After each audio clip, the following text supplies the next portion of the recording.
ഒന്ന് മക്കബായർ എന്ന പുസ്തകത്തിൽ നിന്നുള്ള വായന 13-ാം അധ്യായം. ഷിമയോൻ നേതാവ്.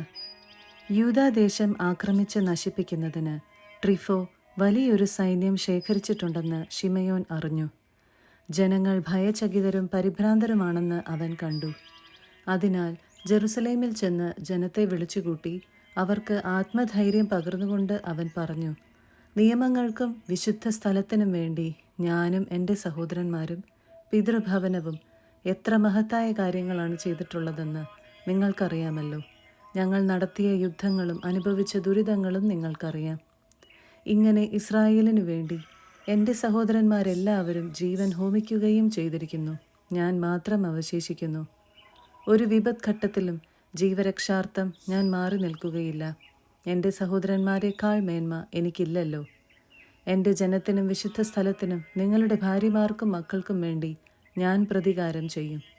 ജനതകളെല്ലാം നമ്മെ നശിപ്പിക്കുന്നതിന് വിദ്വേഷത്തോടെ ഒരുമിച്ച് കൂടിയിരിക്കുകയാണ്. ഈ വാക്കുകൾ കേട്ടപ്പോൾ ജനങ്ങൾ ആവേശഭരിതരായി. അവർ അത്യുച്ചത്തിൽ വിളിച്ചു പറഞ്ഞു, യൂദാസിൻ്റെയും നിന്റെ സഹോദരനായ ജോനാഥാൻ്റെയും സ്ഥാനത്ത് ഇനി നീ തന്നെ ഞങ്ങളുടെ നേതാവ്. ഞങ്ങൾക്ക് വേണ്ടി യുദ്ധം ചെയ്താലും നീ പറയുന്നതെന്തും ഞങ്ങൾ ചെയ്യും.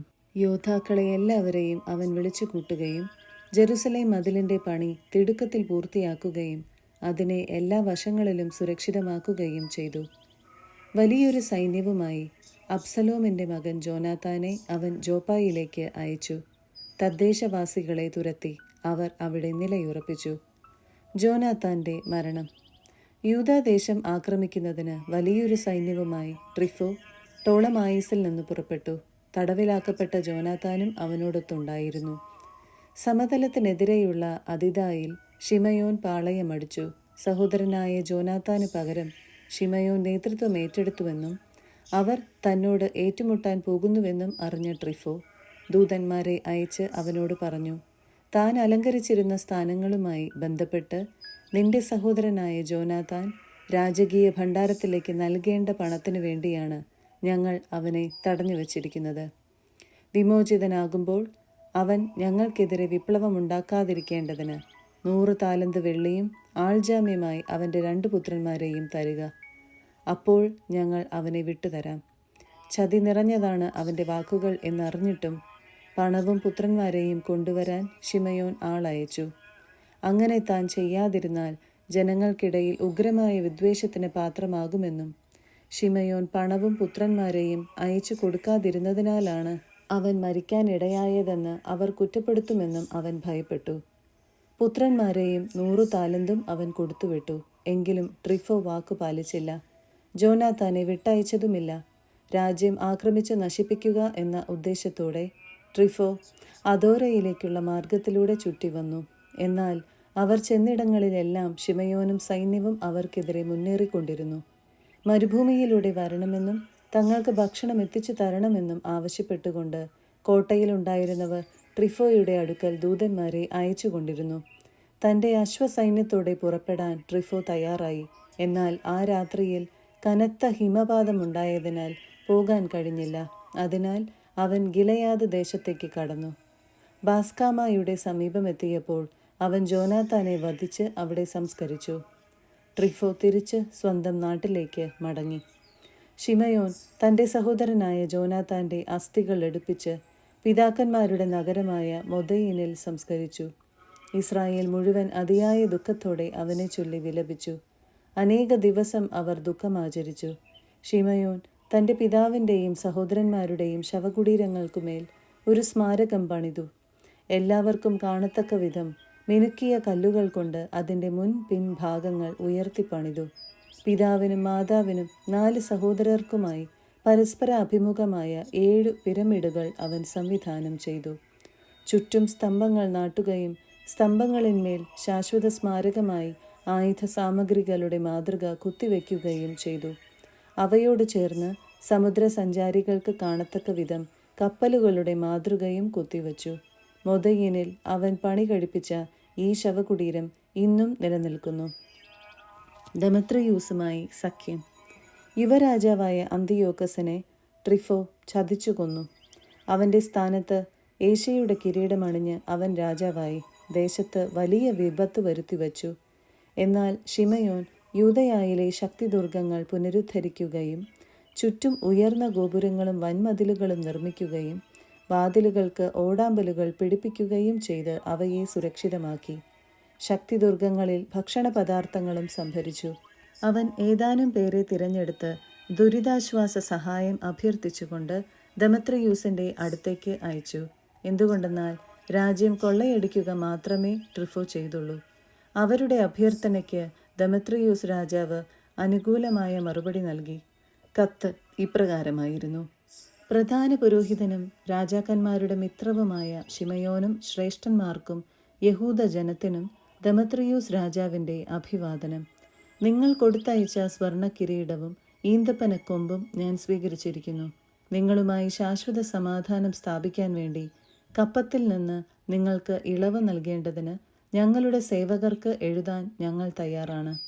നിങ്ങൾക്ക് അനുവദിച്ചിട്ടുള്ള ആനുകൂല്യങ്ങളൊക്കെ പ്രാബല്യത്തിൽ തുടരും. നിങ്ങൾ നിർമ്മിച്ച ശക്തിദുർഗങ്ങൾ നിങ്ങളുടെ അധീനതയിൽ തന്നെ ഇരിക്കും. ഇന്നോളം ഉണ്ടായിട്ടുള്ള വീഴ്ചകളും അതിക്രമങ്ങളും ഞങ്ങൾ ക്ഷമിക്കുന്നു. നിങ്ങൾ നൽകേണ്ട കിരീട നികുതി ഞങ്ങൾ വേണ്ടെന്ന് വയ്ക്കുന്നു. ജെറുസലേമിൽ നിന്ന് പിരിച്ചിരുന്ന മറ്റു നികുതികൾ ഇനി പിരിക്കുന്നതല്ല. എൻ്റെ അംഗരക്ഷകരാകാൻ യോഗ്യതയുള്ളവർ നിങ്ങൾക്കിടയിൽ ഉണ്ടെങ്കിൽ അവരെ നിയമിക്കുന്നതാണ്. നാം തമ്മിൽ സമാധാനം നിലനിൽക്കട്ടെ. 170 ആണ്ടിൽ വിജാതീയരുടെ മുഖം ഇസ്രായേലിൽ നിന്ന് നീക്കം ചെയ്യപ്പെട്ടു.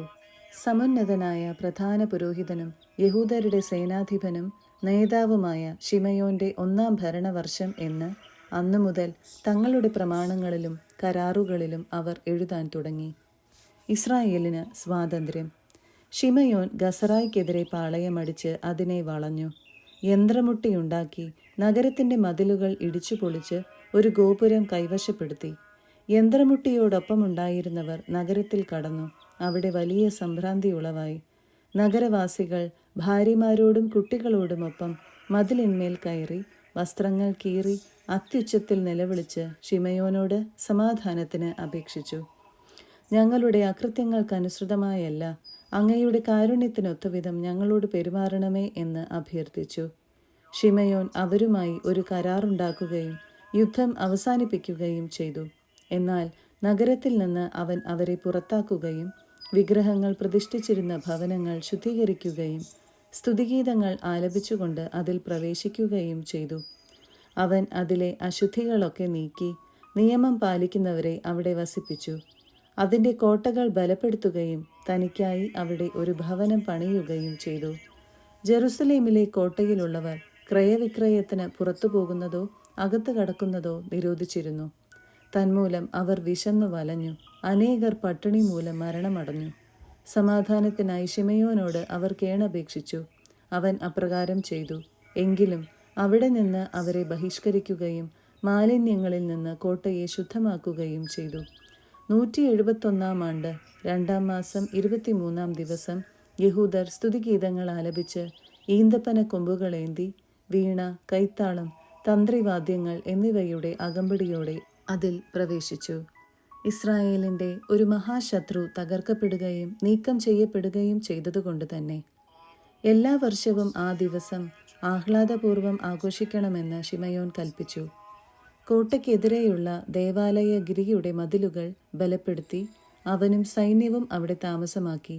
തൻ്റെ മകൻ യോഹന്നാന് പ്രായപൂർത്തിയായി എന്ന് കണ്ട് ശിമയോൻ അവനെ സർവ്വസൈന്യാധിപനാക്കി.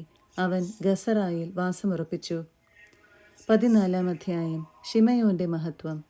172-ാം ആണ്ടിൽ ദെമത്രിയൂസ് രാജാവ് ട്രിഫോയ്ക്കെതിരെ യുദ്ധം ചെയ്യാൻ ആവശ്യമായ സഹായം ഉറപ്പുവരുത്താൻ സൈന്യസമേതം മെതിയായിലേക്ക് പുറപ്പെട്ടു. ദെമത്രിയൂസ് രാജ്യ അതിർത്തി ലംഘിച്ചുവെന്ന് കേട്ട് പേർഷ്യയുടെയും മെതിയായുടെയും രാജാവായ അർസാക്കസ് അവനെ ജീവനോടെ പിടികൂടാൻ തൻ്റെ സൈന്യാധിപന്മാരിൽ ഒരുവനെ അയച്ചു.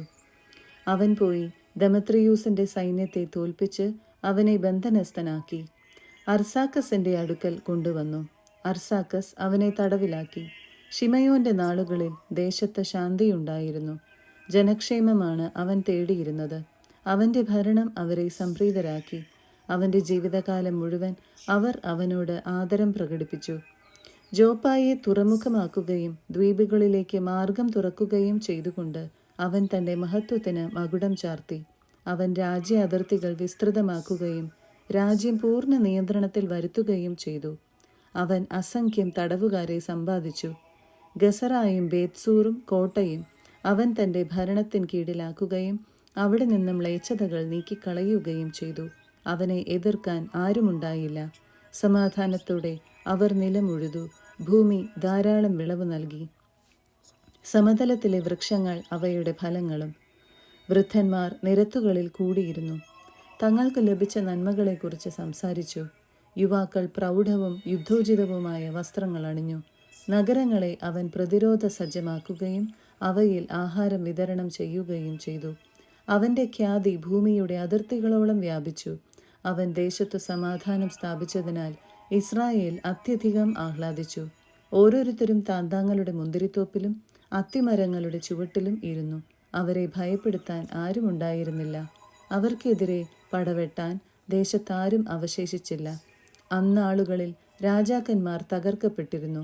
അവൻ ജനത്തിലെ എളിയവർക്ക് സംരക്ഷണം നൽകി. നിയമപാലനത്തിൽ ശ്രദ്ധിക്കുകയും നിയമനിഷേധകരെയും ദുഷ്ടന്മാരെയും നശിപ്പിക്കുകയും ചെയ്തു. അവൻ ദേവാലയത്തിൻ്റെ പ്രൗഢി വർദ്ധിപ്പിക്കുകയും വിശുദ്ധ സ്ഥലത്തെ പാത്രങ്ങളുടെ എണ്ണം കൂട്ടുകയും ചെയ്തു. സ്പാർത്തായും റോമായുമായി സഖ്യം പുതുക്കുന്നു. ജോനാഥാന്റെ മരണവാർത്ത റോമായിലും സ്പാർത്തായിലും എത്തി. അവർ അഗാധമായി ദുഃഖിച്ചു. ജോനാഥാന്റെ സ്ഥാനത്ത് അവൻ്റെ സഹോദരൻ ശിമയോൻ പ്രധാന പുരോഹിതനായി എന്നും രാജ്യവും അതിലെ നഗരങ്ങളും അവൻ്റെ അധീനതയിലാണെന്നും അവരറിഞ്ഞു. അവൻ്റെ സഹോദരന്മാരായ യൂദാസും ജോനാഥാനുമായി ഉണ്ടായിരുന്ന സൗഹൃദവും സഖ്യവും ശിമയോനുമായി പുതുക്കിക്കൊണ്ട് അവർ പിച്ചള ഫലകത്തിൽ അവൻ എഴുതി. ഇത് ജെറുസലേമിലെ സമൂഹത്തിൻ്റെ മുൻപാകെ വായിക്കപ്പെട്ടു. സ്പാർത്തക്കാരയച്ച കത്തിൻ്റെ പകർപ്പാണിത്.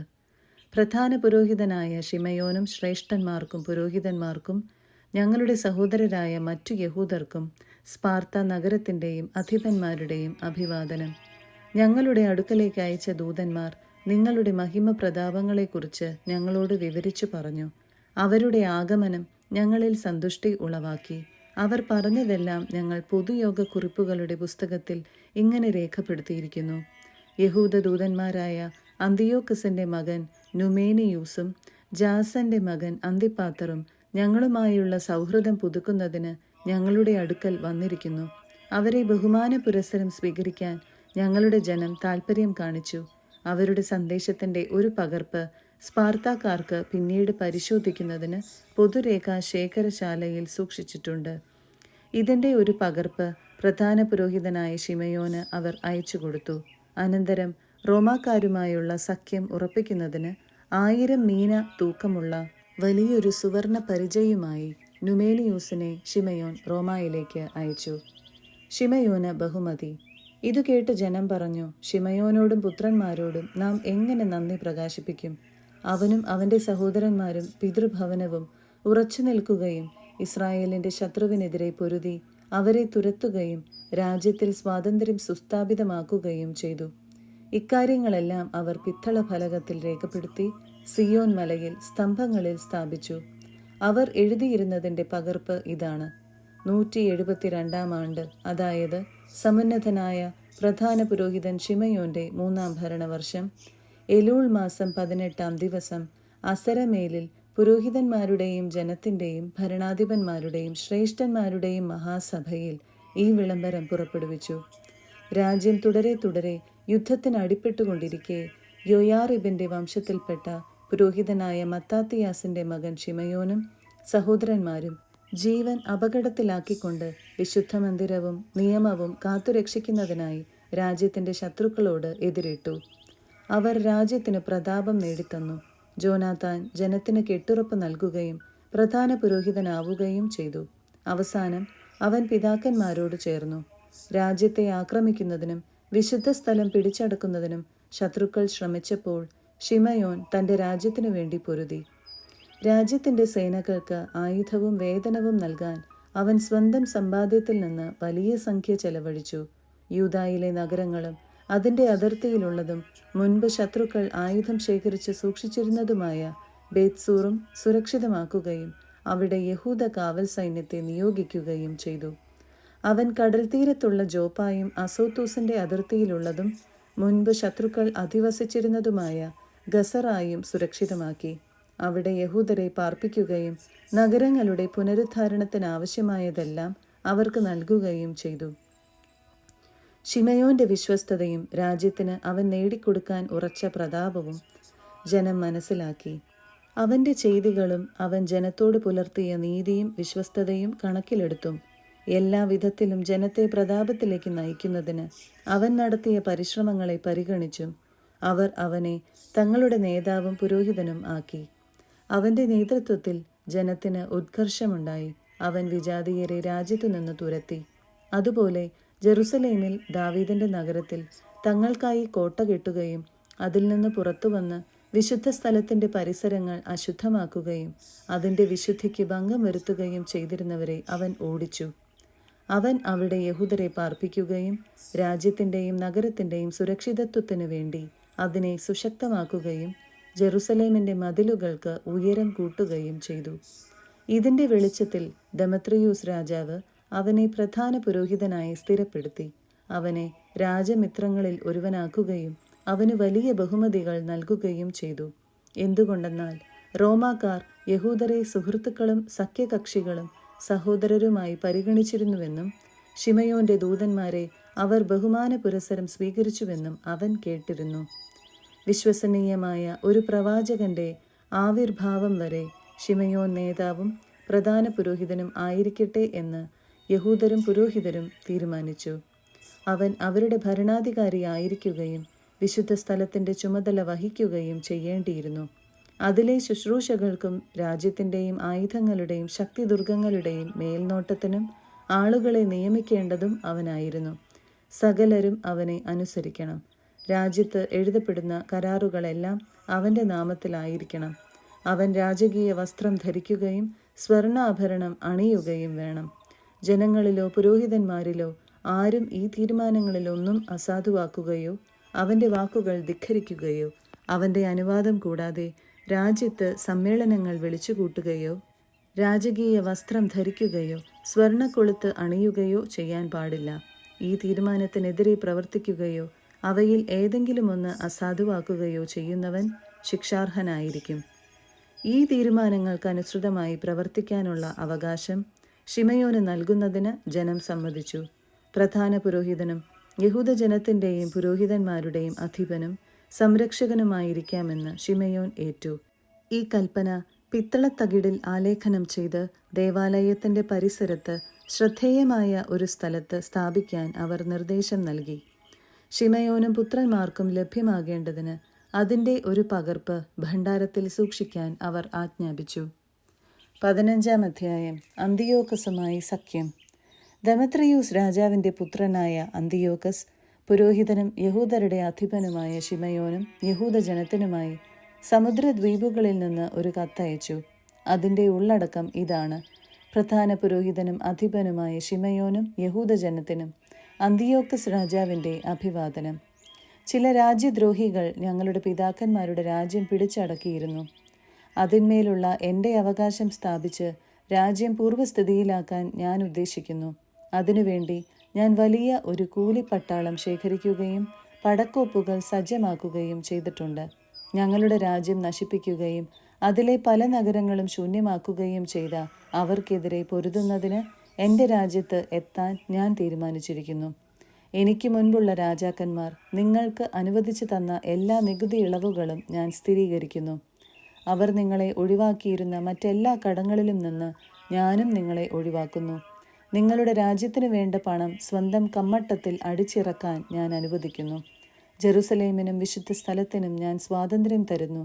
നിങ്ങൾ സജ്ജീകരിച്ചിട്ടുള്ള ആയുധങ്ങളും നിങ്ങൾ പണി തീർത്ത് കൈവശം വെച്ചിട്ടുള്ള കോട്ടകളും നിങ്ങൾക്ക് തന്നെ ആയിരിക്കും. രാജഭണ്ഡാരത്തിലേക്ക് നിങ്ങൾ കൊടുത്തു വീട്ടേണ്ട കടങ്ങളും ഭാവിയിൽ ഉണ്ടായേക്കാവുന്ന അത്തരം കടങ്ങളും ഇതിനാൽ എന്നേക്കുമായി ഒഴിവാക്കുന്നു.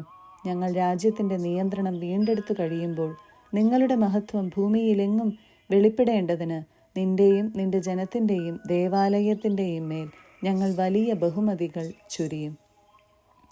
174-ാം ആണ്ടിൽ അന്തിയോക്കസ് തൻ്റെ പിതാക്കന്മാരുടെ ദേശത്തെത്തി അതിനെ ആക്രമിച്ചു. സേനകൾ അവനോട് ചേർന്നു. വളരെ കുറച്ചു പേർ മാത്രമേ ട്രിഫയോടൊത്ത് നിന്നുള്ളൂ. അന്തിയോക്കസ് അവനെ പിന്തുടർന്നു. അവൻ പലായനം ചെയ്ത് സമുദ്രതീരത്തുള്ള ദോറിലെത്തി. സൈന്യം കൂറുമാറിയെന്നും തനിക്ക് വിപത്ത് സംഭവിക്കാൻ പോകുന്നുവെന്നും അവൻ അറിഞ്ഞിരുന്നു. അന്തിയോക്കസ് ദോറിനെതിരെ പാളയമടിച്ചു. അവനോടൊപ്പം 120,000 യോദ്ധാക്കളും 8,000 കുതിരപ്പടയാളികളും ഉണ്ടായിരുന്നു. അവൻ നഗരം വളഞ്ഞു. കടലിൽ നിന്ന് കപ്പലുകളും യുദ്ധത്തിൽ ഏർപ്പെട്ടു. അങ്ങനെ കരയിലും കടലിലും നിന്ന് അവൻ നഗരത്തിൻ്റെ മേൽ സമ്മർദ്ദം ചെലുത്തി. അകത്ത് കടക്കാനോ പുറത്തു പോകാനോ ആരെയും അനുവദിച്ചില്ല. ലൂസിയൂസിൻ്റെ കത്ത്. രാജാക്കന്മാർക്കും രാജ്യങ്ങൾക്കുമുള്ള കത്തുകളുമായി നുമേനിയൂസും സംഘവും റോമായിൽ നിന്ന് എത്തി. അതിൽ ഇങ്ങനെ എഴുതിയിരുന്നു: ടോളമി രാജാവിന് റോമാ സ്ഥാനപതിയായ ലൂസിയൂസിൻ്റെ അഭിവാദനം.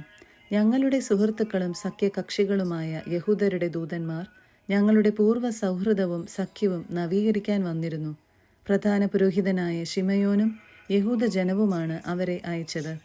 1000 മീന തൂക്കമുള്ള ഒരു സുവർണ പരിച അവർ കൊണ്ടുവന്നു. അവരെ ഉപദ്രവിക്കുകയോ അവർക്കും അവരുടെ നഗരങ്ങൾക്കും രാജ്യത്തിനും എതിരെ യുദ്ധം ചെയ്യുകയോ അവരോട് യുദ്ധം ചെയ്യുന്നവരുമായി സഖ്യമുണ്ടാക്കുകയോ അരുതെന്ന് രാജാക്കന്മാർക്കും രാജ്യങ്ങൾക്കും എഴുതാൻ ഞങ്ങൾ തീരുമാനിച്ചിരിക്കുന്നു. അവരിൽ നിന്ന് സ്വർണപരിച സ്വീകരിക്കുക ഉചിതമെന്നും ഞങ്ങൾക്ക് തോന്നി. ആകയാൽ ഏതെങ്കിലും രാജ്യദ്രോഹികൾ അവരുടെ ദേശത്തു നിന്ന് നിങ്ങളുടെ അടുത്തേക്ക് പലായനം ചെയ്തിട്ടുണ്ടെങ്കിൽ അവരെ പ്രധാന പുരോഹിതനായ ശിമയോന് കൈമാറുക. അവൻ യഹൂദ നിയമപ്രകാരം അവരെ ശിക്ഷിക്കട്ടെ. ഇതേ വിവരങ്ങൾ തന്നെ ദമത്രിയൂസ് രാജാവിനും അത്താലൂസിനും അരിയാറാത്തസിനും അർസാക്കെസിനും സ്ഥാനപതി എഴുതി. സംസാമസ്, Sparta, ദേലോസ്, മിന്തോസ്, സിസിയോൻ, കാരിയ, Samos, പംഫീലിയ, Lisiya, ഹലിക്കാർനാസൂസ്, റോദേസ്, ഫസേലിസ്, cos, സീദെ, അരാദൂസ്, ഗോർത്തീന, സ്നീദൂസ്, Cyprus, കിറേനെ തുടങ്ങി എല്ലാ രാജ്യങ്ങൾക്കും ഈ സന്ദേശം അയച്ചു. ഇതിൻ്റെ ഒരു പകർപ്പ് പ്രധാന പുരോഹിതനായ ശിമയോനും അയച്ചു കൊടുത്തു. അന്തിയോക്കസ് പിണങ്ങുന്നു. അന്തിയോക്കസ് രാജാവ് സൈന്യവും യുദ്ധോപകരണങ്ങളുമായി വീണ്ടും ദോറിനെ ആക്രമിച്ചു. പുറത്തു പോകാനോ അകത്തു കടക്കാനോ കഴിയാത്ത വിധം ട്രിഫോയെ അതിനുള്ളിലാക്കി. സ്വർണം, വെള്ളി, ധാരാളം യുദ്ധോപകരണങ്ങൾ എന്നിവയുമായി സമർത്ഥരായ 2000 യോദ്ധാക്കളെ ശിമയോൻ അന്തിയോക്കസിന്റെ അടുത്തേക്ക് അയച്ചു. അവരെ സ്വീകരിക്കാൻ അവൻ വിസമ്മതിച്ചു. ശിമയോനുമായി മുൻപുണ്ടാക്കിയിരുന്ന കരാറുകളെല്ലാം അവൻ തള്ളിക്കളയുകയും അവനുമായി പിണങ്ങുകയും ചെയ്തു. അന്തിയോക്കസ് തൻ്റെ മിത്രമായ അത്തനോബിയൂസിനെ ഈ സന്ദേശവുമായി അയച്ചു: ജോപ്പായും ഗസറായും ജെറുസലേം കോട്ടയും നിന്റെ നിയന്ത്രണത്തിലാണ്. അവ എൻ്റെ രാജ്യത്തെ നഗരങ്ങളാണ്. നീ ആ പ്രദേശങ്ങൾ നശിപ്പിക്കുകയും ദേശത്തിന് വലിയ നാശങ്ങൾ വരുത്തുകയും എൻ്റെ രാജ്യത്തെ പല സ്ഥലങ്ങളും കൈയടക്കുകയും ചെയ്തു. ആകയാൽ നിങ്ങൾ പിടിച്ചടക്കിയ നഗരങ്ങൾ വിട്ടുതരുകയും യൂദയായുടെ അതിർത്തികൾക്ക് പുറത്തുനിന്ന് പിടിച്ചെടുത്ത സ്ഥലങ്ങൾക്കുള്ള കപ്പം തരുകയും ചെയ്യുക. അല്ലെങ്കിൽ അവയ്ക്ക് പകരം 500 താലന്ത് വെള്ളിയും നീ വരുത്തിവെച്ച നഷ്ടങ്ങൾക്ക് പകരമായും നഗരങ്ങൾക്കുള്ള കപ്പമായും വേറെ 500 താലന്തും കൂടി നൽകുക. അല്ലെങ്കിൽ ഞങ്ങൾ വന്ന് നിന്നെ കീഴടക്കും. രാജമിത്രമായ അത്തനോബിയൂസ് ജെറുസലേമിൽ എത്തി. ശിമയോന്റെ പ്രതാപവും ഭക്ഷണമേശയ്ക്കരികെ തട്ടുതട്ടായി അടുക്കി വെച്ചിരുന്ന സ്വർണ വെള്ളി പാത്രങ്ങളും അവൻ്റെ സമ്പൽ സമൃദ്ധിയും കണ്ട് അവൻ വിസ്മയഭരിതനായി. അവൻ രാജസന്ദേശം ശിമയോനെ അറിയിച്ചു. ശിമയോൻ ഇങ്ങനെ മറുപടി നൽകി: ശത്രുക്കൾ ഒരു കാലത്ത് അന്യായമായി പിടിച്ചെടുത്ത ഞങ്ങളുടെ പിതൃസ്വത്തല്ലാതെ അന്യദേശമോ വസ്തുവകകളോ ഞങ്ങൾ കൈവശപ്പെടുത്തിയിട്ടില്ല. ഇപ്പോൾ ഞങ്ങൾക്ക് അവസരം ലഭിച്ചിരിക്കെ പിതാക്കന്മാരുടെ അവകാശം ഞങ്ങൾ മുറുകെ പിടിക്കുകയാണ്. നിങ്ങൾ ആവശ്യപ്പെടുന്ന ജോപ്പായും ഗസറായും ഞങ്ങളുടെ ജനത്തിനും ദേശത്തിനും വലിയ നാശങ്ങൾ വരുത്തിയിട്ടുണ്ട്. അവയ്ക്ക് 100 താലന്ത് ഞങ്ങൾ തന്നുകൊള്ളാം. അത്തനോബിയൂസ് ഒന്നും മറുപടി പറഞ്ഞില്ല. അവൻ ക്രോധത്തോടെ മടങ്ങി രാജസന്നിധിയിലെത്തി ഈ സന്ദേശവും ശിമയോന്റെ പ്രതാപവും താൻ കണ്ട എല്ലാ കാര്യങ്ങളും രാജാവിനെ അറിയിച്ചു. രാജാവ് അത്യധികം കുപിതനായി. ട്രിഫോ ഒരു കപ്പലിൽ കയറി ഓർത്തോസിയാസിലേക്ക് രക്ഷപ്പെട്ടു. രാജാവ് സെന്തബേയൂസിനെ തീരപ്രദേശങ്ങളുടെ സൈന്യാധിപനാക്കുകയും അവന് ഭടന്മാരെയും കുതിരപ്പടയാളികളെയും നൽകുകയും ചെയ്തു. യൂദയായ്ക്കെതിരെ പാളയമടിക്കാനും കെദ്രോൻ പുനരുദ്ധരിച്ച് കവാടങ്ങൾ സുശക്തമാക്കാനും ജനത്തിനെതിരെ യുദ്ധം ചെയ്യാനും രാജാവ് അവന് കൽപ്പന നൽകി. രാജാവ് ട്രിഫോയെ അനുധാവനം ചെയ്തു. സെന്തബെയൂസ് യാമ്നിയയിലെത്തി ജനത്തെ പ്രകോപിപ്പിക്കാനും യൂദയ കയ്യേറി ആളുകളെ തടവുകാരായി പിടിച്ചു കൊല്ലാനും തുടങ്ങി. രാജകൽപ്പനയനുസരിച്ച് കെദ്രോൻ പുതുക്കി പണിയുകയും അവിടെ യൂദയായിലെ രാജവീഥികൾ കാക്കുന്നതിന് കുതിരപ്പടയാളികളെയും ഭടന്മാരെയും നിർത്തുകയും ചെയ്തു. 16-ാം അധ്യായം. സെന്തബെയൂസിന്റെ മേൽ വിജയം. യോഹന്നാൻ ഗസറായിൽ നിന്ന് തന്റെ പിതാവ് ശിമയോന്റെ അടുക്കലെത്തി. സെന്തബെയൂസ് പ്രവർത്തിച്ചതൊക്കെയും അറിയിച്ചു. ശിമയോൻ തന്റെ മൂത്ത പുത്രന്മാരായ യൂദാസിനെയും യോഹന്നാനെയും വിളിച്ച് ഇങ്ങനെ പറഞ്ഞു: ഞങ്ങളുടെ ചെറുപ്പം മുതൽ ഈ ദിവസം വരെ ഞാനും എൻ്റെ സഹോദരന്മാരും പിതൃഭവനവും ഇസ്രായേലിനു വേണ്ടി യുദ്ധം ചെയ്തു. ഞങ്ങളുടെ നേതൃത്വത്തിൽ കാര്യങ്ങൾ ഭംഗിയായി നടക്കുകയും ഞങ്ങൾ പലപ്പോഴും ഇസ്രായേലിന് മോചനം നേടിക്കൊടുക്കുകയും ചെയ്തു. ഇപ്പോൾ എനിക്ക് വയസ്സായി. ദൈവകൃപയാൽ നിങ്ങൾക്ക് പ്രായപൂർത്തി വന്നിരിക്കുന്നു. അതിനാൽ എൻ്റെയും എൻ്റെ സഹോദരന്മാരുടെയും സ്ഥാനം ഏറ്റെടുത്ത് നമ്മുടെ രാജ്യത്തിനു വേണ്ടി പൊരുതുക. സ്വർഗത്തിൽ നിന്നുള്ള സഹായം നിങ്ങൾക്കുണ്ടാകട്ടെ. യോഹന്നാൻ രാജ്യത്തു നിന്ന് 20,000 യോദ്ധാക്കളെയും കുതിരപ്പടയാളികളെയും തിരഞ്ഞെടുത്ത് സെന്തബെയൂസിനെതിരെ മുന്നേറി രാത്രി മുദയിനിൽ പാളയമടിച്ചു. അവർ അതിരാവിലെ എഴുന്നേറ്റ് സമതലത്തിലേക്ക് പുറപ്പെട്ടു. അപ്പോൾ ഭടന്മാരും കുതിരപ്പടയാളികളും അടങ്ങിയ ഒരു വലിയ സൈന്യം തങ്ങൾക്കെതിരെ വരുന്നത് കണ്ടു. ഇരുവർക്കുമിടയിൽ ഒരരുവി ഒഴുകിയിരുന്നു. അവനും സൈന്യവും ശത്രുവിനെതിരെ അണിനിരന്നു. അരുവി കടക്കാൻ ഭടന്മാർ ഭയപ്പെടുന്നത് കണ്ട് അവൻ ആദ്യം അത് കടന്നു. അത് കണ്ട് പിന്നാലെ അവരും അരുവി കടന്നു. തൻ്റെ സേനയെ വിഭജിച്ച് കുതിരപ്പടയാളികളെ അവൻ കാലാൾ പടയ്ക്ക് മധ്യേ നിർത്തി. കാരണം ശത്രുവിൻ്റെ കുതിരപ്പടയാളികൾ അസംഖ്യമായിരുന്നു. അവർ കാഹളം മുഴക്കി. സെന്തബെയൂസും സൈന്യവും പലായനം ചെയ്തു. അവരിൽ പലരും മുറിവേറ്റു വീണു. അവശേഷിച്ചവർ കോട്ടയ്ക്കുള്ളിൽ അഭയം പ്രാപിച്ചു. യോഹന്നാന്റെ സഹോദരൻ യൂദാസിന് മുറിവേറ്റു. എന്നാൽ യോഹന്നാൻ സെന്തബെയൂസിനെ അവൻ പണി കഴിപ്പിച്ച കെദ്രോൻ കോട്ട വരെ പിന്തുടർന്നു. അസോത്തൂസ് വയലുകളിലെ ഗോപുരങ്ങളിലും അവർ അഭയം പ്രാപിച്ചു. യോഹന്നാൻ അത് അഗ്നിക്കിരയാക്കി. ഏകദേശം 2000 പേർ മരിച്ചു വീണു. യോഹന്നാൻ സുരക്ഷിതനായി യൂദയായിലേക്ക് മടങ്ങി. ശിമയോന്റെ മരണം. അബൂബുസിന്റെ മകൻ ടോളമി ജെറീക്കോ സമതലത്തിന്റെ അധിപനായി നിയമിക്കപ്പെട്ടു. അവന് ധാരാളം സ്വർണവും വെള്ളിയും ഉണ്ടായിരുന്നു. പ്രധാന പുരോഹിതന്റെ ജാമാതാവായിരുന്നു അവൻ. അഹങ്കാരം പൂണ്ട് രാജ്യം കൈയടക്കാൻ അവൻ തീരുമാനിച്ചു. ശിമയോനെയും പുത്രന്മാരെയും നശിപ്പിക്കാൻ അവൻ ദുരാലോചന നടത്തി. അപ്പോൾ ശിമയോൻ രാജ്യത്തെ നഗരങ്ങൾ സന്ദർശിച്ച് അവിടുത്തെ ആവശ്യങ്ങളിൽ ശ്രദ്ധ പതിച്ചുകൊണ്ടിരുന്നു. 177-ാം ആണ്ട് 11-ാം മാസമായ ഷേബാത്തിൽ അവൻ പുത്രന്മാരായ മത്താത്തിയാസും യൂദാസുമൊത്ത് ജെറീക്കോയിലേക്ക് പോയി. അബൂബുസിന്റെ പുത്രൻ താൻ നിർമ്മിച്ച ദോക്ക് എന്ന ചെറിയ കോട്ടയിൽ അവരെ വഞ്ചനാപൂർവം സ്വീകരിച്ചു. അവർക്ക് വലിയൊരു വിരുന്ന് നൽകി. തൻ്റെ ആൾക്കാരെ അവൻ അവിടെ ഒളിപ്പിച്ചു നിർത്തിയിരുന്നു. ശിമയോനും പുത്രന്മാരും കുടിച്ചുന്മത്തരായപ്പോൾ ടോളമിയും അവൻ്റെ ആൾക്കാരും ആയുധങ്ങളുമായി അടുത്ത് വിരുന്നുശാലയിൽ വെച്ച് ശിമയോനെയും 2 പുത്രന്മാരെയും ഏതാനും സേവകരെയും വധിച്ചു. അങ്ങനെ അവൻ വൻ ചതി കാണിക്കുകയും നന്മയ്ക്കു പകരം തിന്മ പ്രവർത്തിക്കുകയും ചെയ്തു. ഈ വിവരങ്ങളെല്ലാം കാണിച്ച് ടോളമി രാജാവിനെഴുതി തൻ്റെ സഹായത്തിനായി സൈന്യങ്ങളെ അയക്കണമെന്നും നഗരങ്ങളും രാജ്യവും തനിക്ക് ഏൽപ്പിച്ചു തരണമെന്നും അവൻ അഭ്യർത്ഥിച്ചു. യോഹന്നാനെ നിഗ്രഹിക്കാൻ ഗസറായിലേക്ക് അവൻ ഒരു സേനാ വിഭാഗത്തെ അയച്ചു. സ്വർണവും വെള്ളിയും സമ്മാനങ്ങളും സ്വീകരിക്കാൻ വരണം എന്ന് അഭ്യർത്ഥിച്ചുകൊണ്ട് അവൻ സേനാധിപന്മാർക്ക് കത്തുകൾ അയച്ചു. മറ്റൊരു വിഭാഗത്തെ ജെറുസലേമും ദേവാലയഗിരിയും അധീനമാക്കാൻ അയച്ചു. ഗസറായിലുള്ള യോഹന്നാന്റെ അടുത്തേക്ക് ആരോ ഓടിച്ചെന്ന് അവൻ്റെ പിതാവും സഹോദരന്മാരും കൊല്ലപ്പെട്ടുവെന്നും അവനെയും വധിക്കാൻ ടോളമി ആളയച്ചിരിക്കുന്നു എന്നും അറിയിച്ചു. ഇതു കേട്ട് അവൻ സ്തബ്ധനായി. തന്നെ നശിപ്പിക്കാൻ വന്നവരെ അവൻ പിടികൂടി വധിച്ചു. തന്നെ വധിക്കാനാണ് അവർ വന്നിരുന്നതെന്ന് അവന് അറിവ് കിട്ടിയിരുന്നല്ലോ. യോഹന്നാന്റെ മറ്റു പ്രവർത്തനങ്ങളും അവൻ്റെ യുദ്ധങ്ങളും ധീരകൃത്യങ്ങളും മതിൽ നിർമ്മാണവുമെല്ലാം പിതാവിൻ്റെ മരണത്തിനു ശേഷം അവൻ പുരോഹിതനായ നാൾ മുതലുള്ള പ്രധാന പൗരോഹിത്യത്തിൻ്റെ ദിനവൃത്താന്തത്തിൽ രേഖപ്പെടുത്തിയിട്ടുണ്ട്.